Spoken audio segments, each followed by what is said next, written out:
Well, Michelle helped me this morning, last night, and just a little while ago to prepare this video about my method of doing the brine shrimp. I hope you find it interesting. I tried to cover everything that applies to how I do my hatching my brine shrimp. Okay, I find that after many trials and tribulations that the method I use works best for me. People that have followed my advice over the years basically use my method. You don't have to use my cones. You can make your own cones with soda pop bottles turned upside down if you don't want to spend the money. I just happen to like the cones. I get them through Gemco. I think Ken's Fish might sell them. They're about $30 each with the stand and the rigid tubing. They last forever as long as you don't drop them. And anyway, I'd like to give a shout out to my grandson, Stephen James, 12 years old. He's been following me on YouTube and trying to encourage him a little bit. So, hey bud, hope you enjoy my video. Alright, well that's about it. And shout out to all my guppy kin.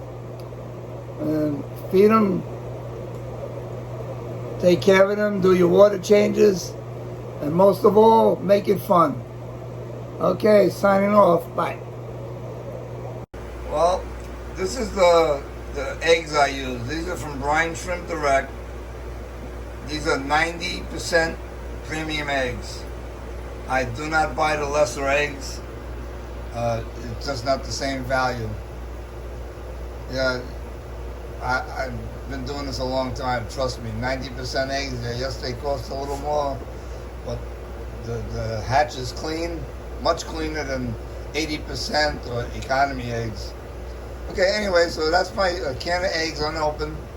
Now, when I open my eggs, I date the top of my canister, and this will go into the refrigerator once I fill it up.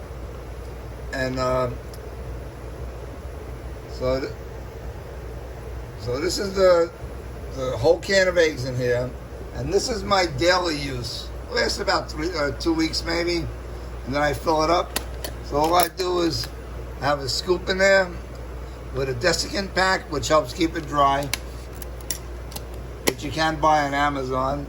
And this is my daily use. And as you can see, I opened the can on August 27th. And there's my can of eggs. Okay, now the next part of the video, I'm going to show you step by step how I prepare my water, the hatching solution, how I add my salt, the type of cones I use, and how I separate the eggs when they're ready, and how I split my hatch in half. So anyway, so as soon as my wife's able to help me later on tonight, and then again tomorrow morning when I do the next phase, I will put the whole video together and it will be online. Okay, bye. Okay, so the first thing to do is to shut off the air on the airline on the hatcher. Okay, I use the rigid tubing. Alright, that'll settle. That'll take about 5 minutes. Okay, that was those eggs were set up yesterday morning.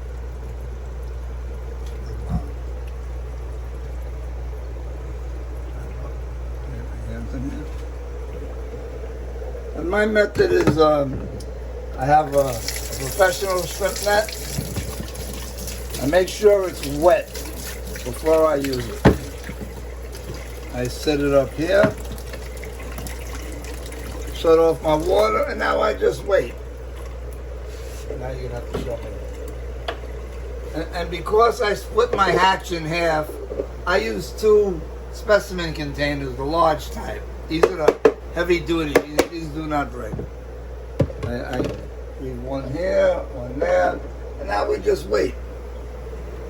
So this cone over here was set up today at 6 o'clock, and that'll be ready tomorrow night. But when this you can see the shrimp is already settling down, turning nice bright orange.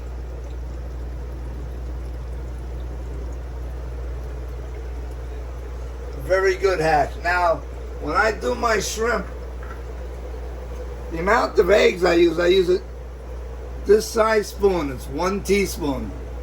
I use 3 scoops in this little cup, and that's when I dump it into my cone. But I'll be doing that tomorrow morning, not now.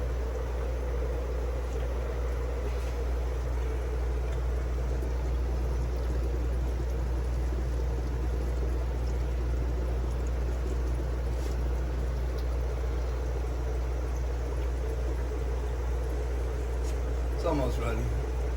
Another few minutes.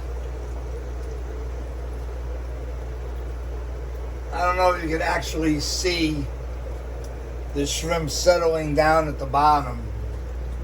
Down the bottom. I don't know if you can see it falling. And the cracked shells will float to the top. That's how you separate your shrimp. You'll want to only feed the living mass.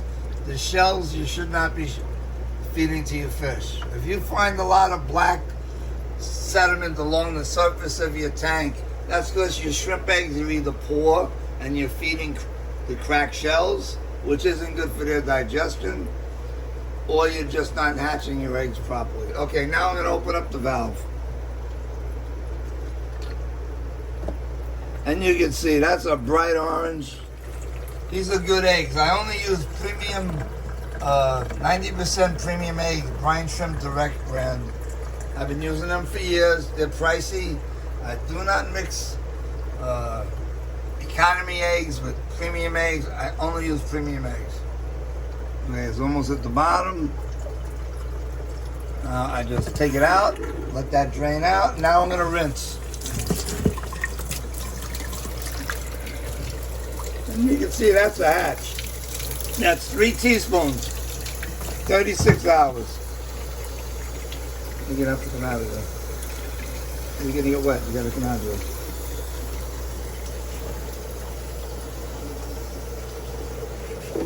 And that'll sit there while I'm cleaning.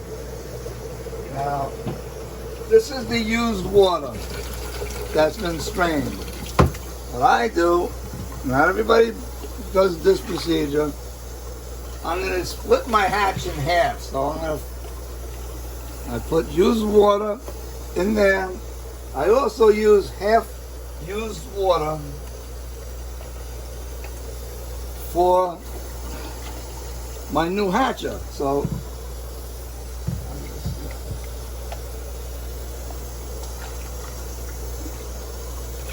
and then the rest will go in there.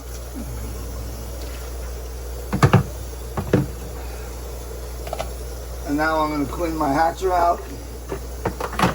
Nothing fancy. I don't have no disease in my fish room. I'm not a bleach guy. Quick rinse.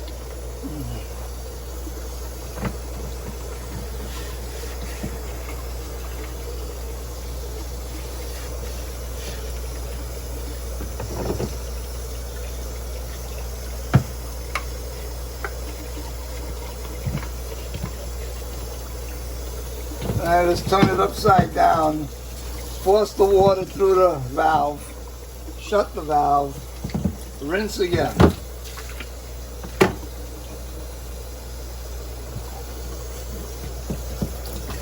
There goes the used water, and it's also being mixed with tap water.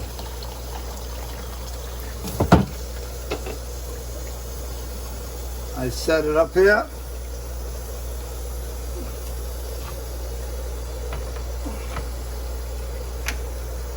Put the rigid tubing back. If you're using these kind of cones, where the valve is, you got a nice hole where the intake, where the exhaust is for the valve. I stick the hose in there. It seems to work very well. No air stones. Now, here's the amount of salt I use. This is Instant Ocean sea salt. I eyeball this. It's about maybe a tablespoon and a half. And to cut down on the cost of the salt, I use 3 salt pellets, solar salt pellets.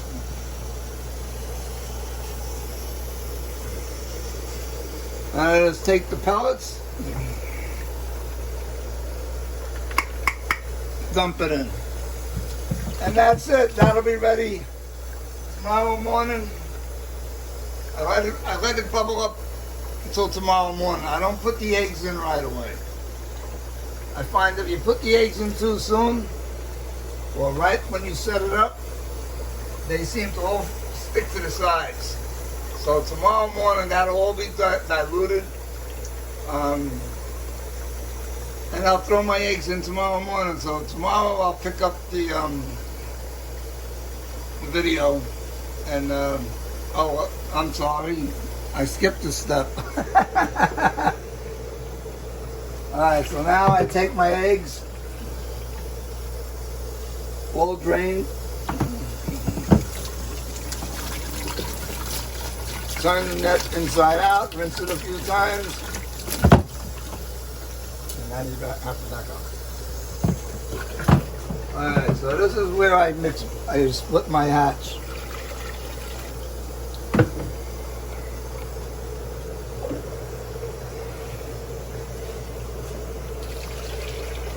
And as you can see, that's a really good hatch.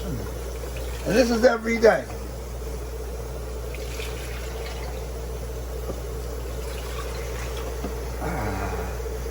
I've been doing this so long, I almost get it exact every time.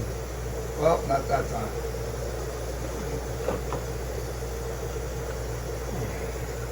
Alright, so half goes back into the middle cone. These are already hatched. No shells, no nothing. Just shrimp. Just shrimp. And that'll be fine for tomorrow's feeding. I'll feed this off tomorrow about 10 o'clock. They'll all be alive. And now, the shrimp I'm using now,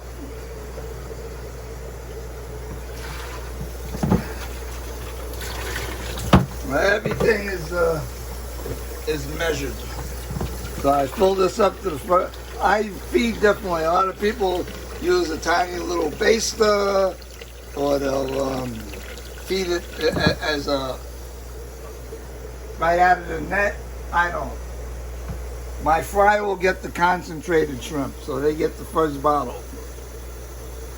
Let me get it back up more.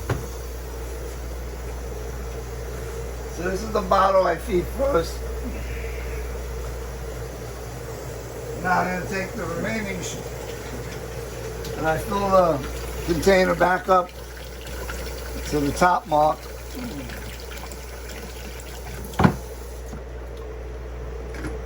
And I'll keep stirring this, and I fill up 4 more bottles.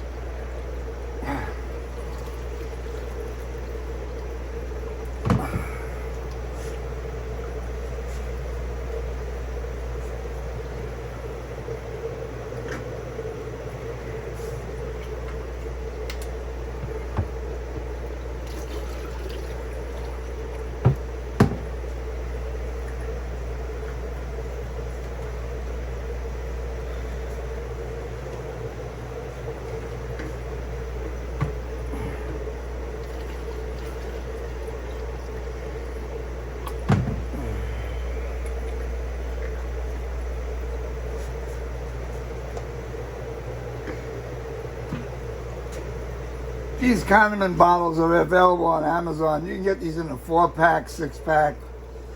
They come in different sizes, 24 ounce, 20 ounce. I believe these are 20 ounce. Okay, so now I'm just going to show you how I easily feed.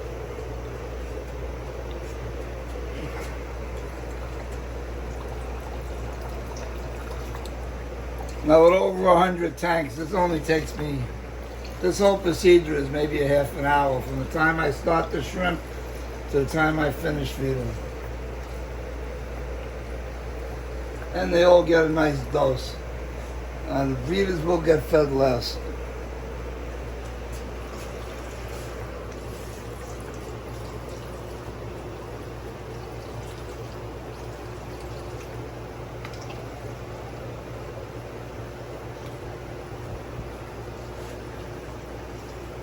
These are my fry tanks or my drop tanks here.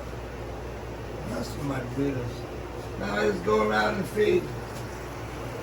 And that's basically it.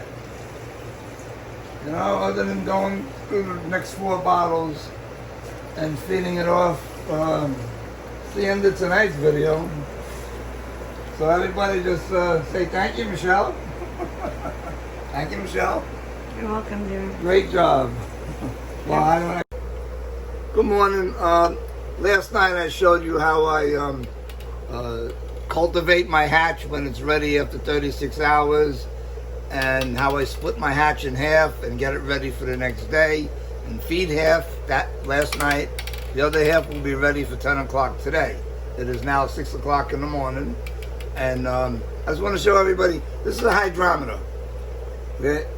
Without some type of hydrometer to measure your salinity or your specific gravity of your hatch water, you're not going to get good hatches.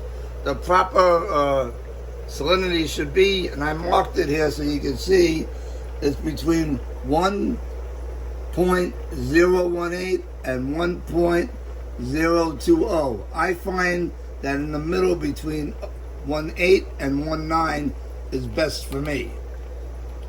Okay, so I'll show you how this works. I take this small cup. It's very easy with the narrow cup.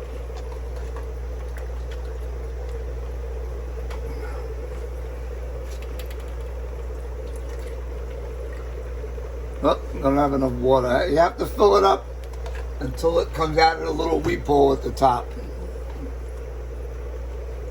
Like that. Okay? Now you can see it's a little low. Okay? So all I'm going to do now, well actually it's almost on the money. Can you see in the video? No, it's...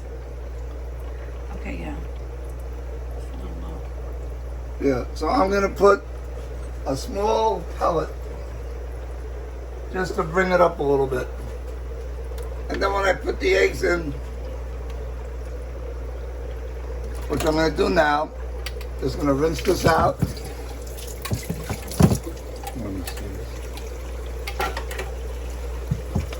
this. Dry my hands. And I'm going to go get my eggs.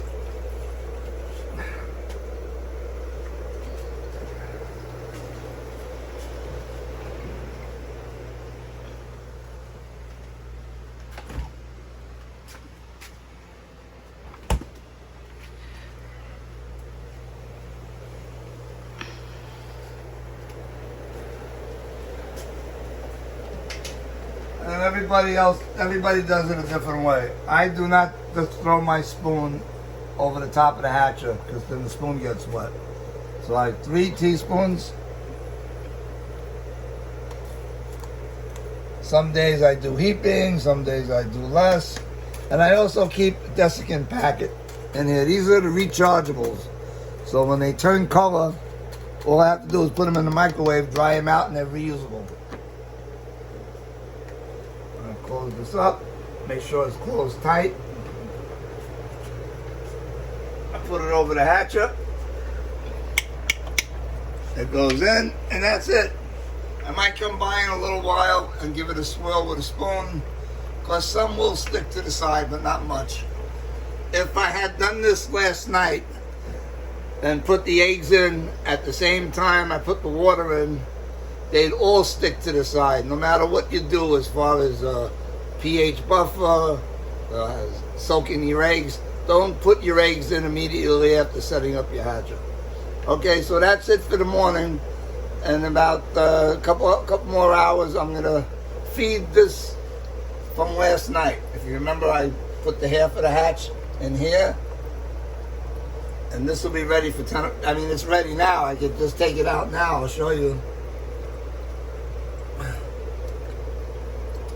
If Michelle can get down there and zoom in on that. Let me settle it down so it stays steady. Can you put it under the light, please?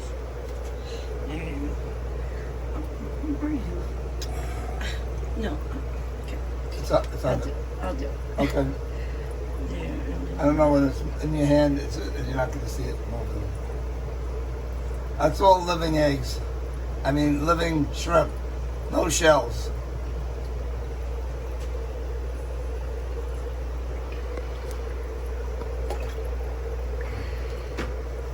Alright, so now I'm going to go have my breakfast. And the video will continue at 10 o'clock. Have an awesome day, everyone. Well, as you can see, it's now 9:30. I'm getting ready to feed the second half of the shrimp from last night, which is this one here. This is what I set up at 6 o'clock this morning. And this is what, no, yes, and this will be ready tonight. I set this up yesterday morning. Okay, so now all I do here is take the same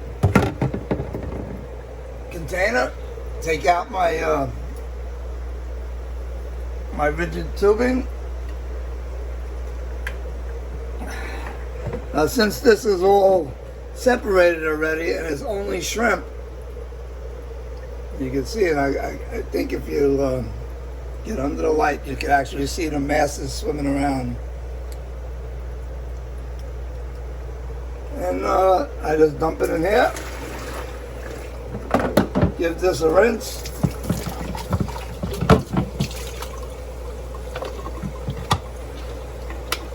And today I'll give it a little cleaning. Usually I don't bother.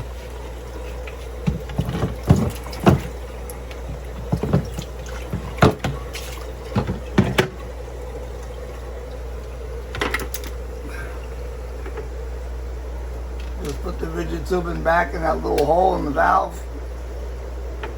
Just keeps it in place.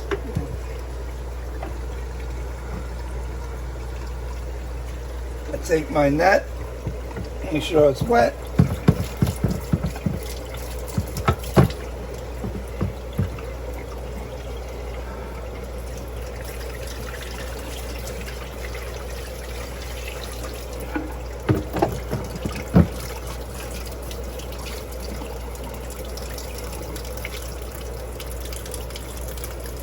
Give it a good rinse. I knew a guy, Paul Jacobs in New Jersey, an old guy. He's not with us no more. He bred blacks and some reds, but he never rinsed his brine shrimp. He fed it. He didn't even separate his eggs. He would just hatch them and feed them right out of the jar. And I'll tell you, he had some nice fish. His tanks were dirty, full of algae. He had so much algae, it was growing on the outside of his glass. That's why I fill it up to that first mark again. So anyway, getting back to Paul Jacobs, nice guy. Everybody in the South Jersey club adored him. But yeah, his tanks was so. I mean, he was an old guy. He had a hard time keeping his tanks clean, I guess. But I remember going down there one year, and the outside of his tanks were covered in algae from all the moisture and the lighting. All right, so now I do the same thing. I fill it up. So the first bottle was just for your fry. The concentrated first bottle is just for the fry. Okay. And then you fill the water to the second line. Then I fill it back up so I know it's enough to fill up the remaining 4 bottles. And because I feed every day, twice a day, I don't have to give them heavy feedings of brine shrimp. Although, to me, this is kind of a heavy feeding.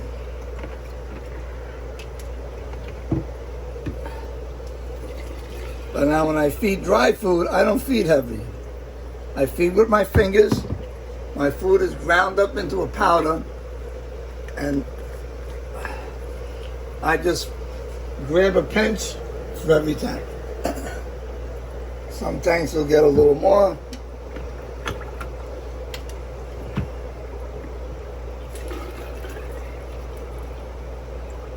But without baby brine shrimp, live baby brine shrimp, you're not going to be able to raise guppies to be show quality or show size. It's just not possible. There's not any means of growing or culturing enough microworms or white worms or whatever that can supplement brine shrimp. If you have a small operation, yeah, you can get away with that without using brine shrimp. That little bit that's left over, Shrimp in there. yeah, when it's left over, I will feed that. So basically that's it. And you saw what I did last night. I just go around. And that's the first bottle for the fry, right? This is the first bottle for my fry. This is the concentrated. I mean, if you want to get close and you want to see about how much I feed,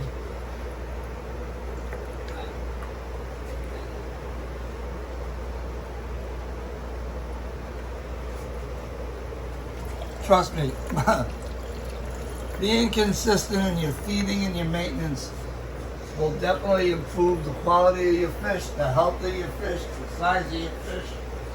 Being consistent, follow a routine.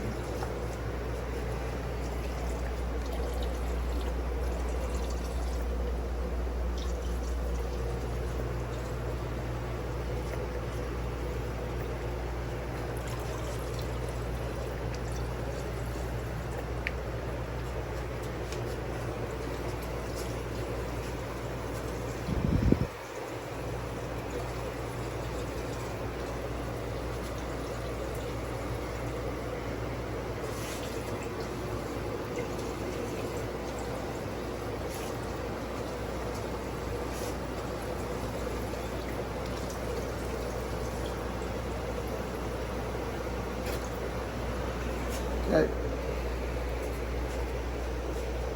Now I'm just going to take the remaining shrimp.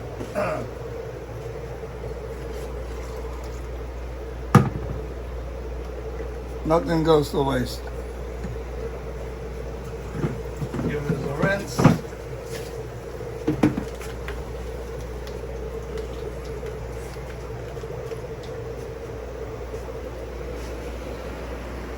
That we go through. Sure. It don't matter. Extra is always good.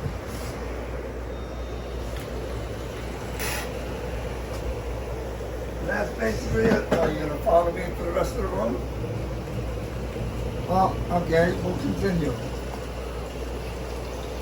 So why do you use your fingers to do the dry food? I feel by feeding my fish dry food, by using my fingers, I have the feel for how much food I'm giving them. And I go tank to tank. Some people use a scoop and they bounce it and they say, oh my, I put too much in that tank. Or they gotta have more, and then the second scoop, they just overfeed. Some people use a shaker, okay? You use a shaker, you have no control on how much food you're feeding them. I have a feel for it. I've been doing this for so long. I try to make it as easy as possible so I still enjoy the hobby. And by making it hard work, where you have a lot of maintenance, I do water changes twice a week, and I have automatic switches to help me start and stop my siphon and my fill with remote switches.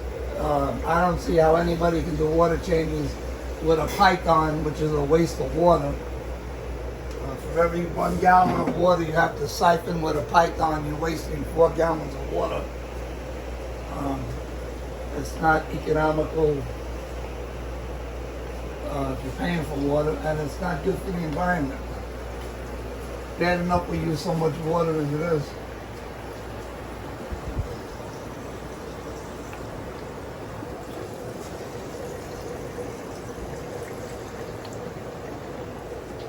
I try to feed the tanks where the virgin females are in the basket. I feed the basket, and whatever goes through, the males get, and the rest of the fish get. But I like to know my females are getting a good feeding of shrimp.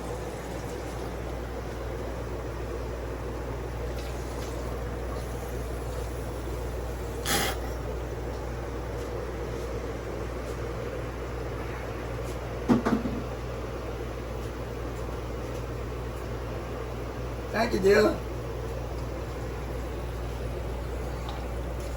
Slightly.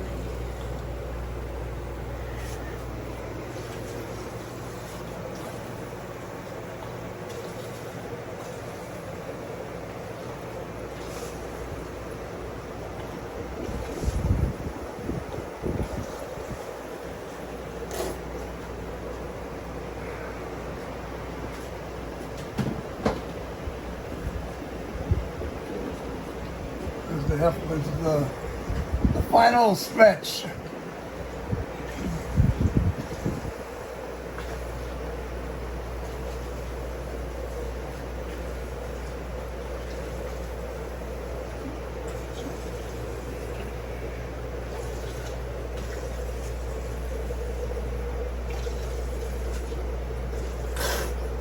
Ta-da!